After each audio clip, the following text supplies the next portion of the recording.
Hi Gilles, I wanted to show you a photo from the early 1980s where you can see Felix sitting in the studio of Radio Tomato. Oh, yeah. The independent radio station he was involved with at the time. I think together with his son Bruno. So? In the middle of the table, between the microphones, there's a big bottle of Coca-Cola. I don't know if you recognize it. I do, yeah. That's what I wanted to talk about. You mean if Felix drank Coca-Cola? Oh, I can't tell you. Foucault once said in an interview that Foucault, loved the American cuisine. Un bon club sandwich avec une Coca-Cola. But Felix? Oh, I haven't a clue.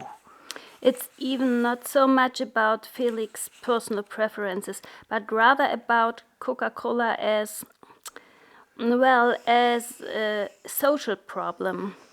On the one hand, as an economic factor that illustrates very well what the imperialism of the United States is about, and on the other hand, as a cultural factor, a symbol of the interests, needs, and desires of the modern world.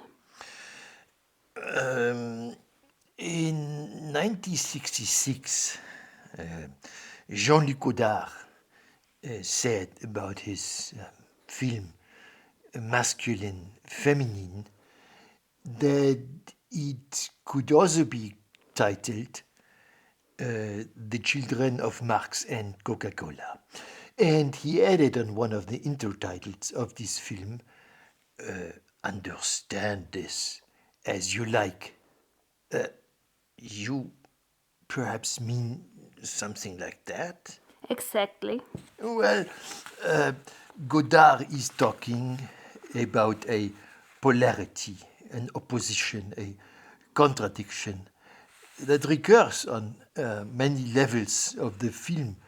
The polarity of man and woman, but also that of workers and capital, of Europe and the US, of text and image, language and music, and so on and so forth.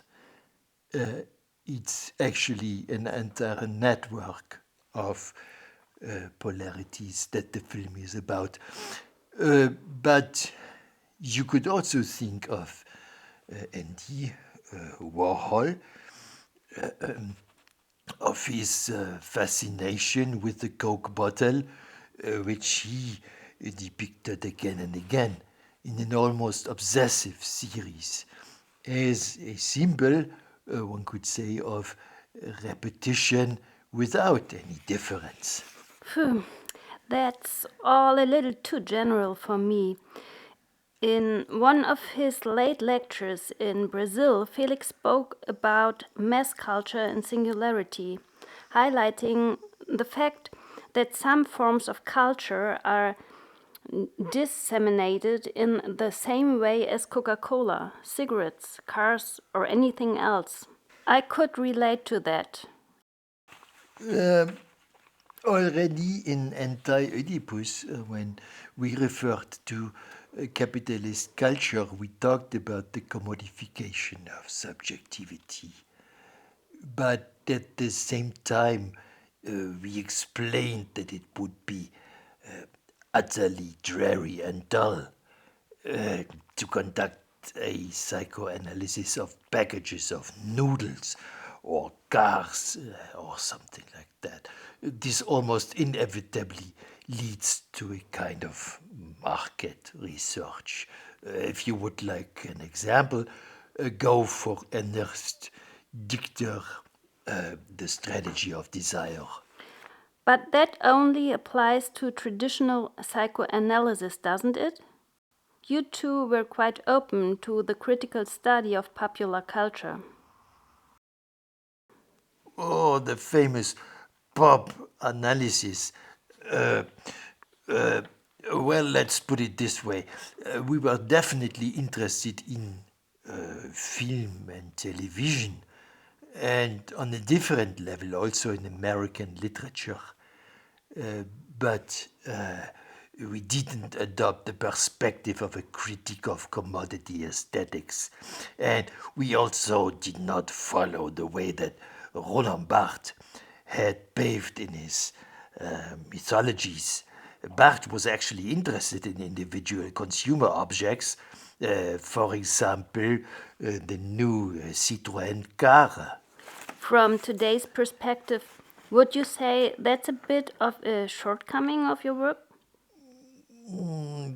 Given the importance of today's consumer culture, it may seem that way, uh, but I guess it's probably also because we didn't belong to the generation that Godard described as the children of Marx and Coca-Cola. We were quite simply older, and this is perhaps why we appear a little old fashioned in this respect. And uh, to come back now to the image from the beginning, that's why I don't think Felix enjoyed drinking Coca Cola. It was just far too American for him, far too commercial. Okay. Thank you anyway.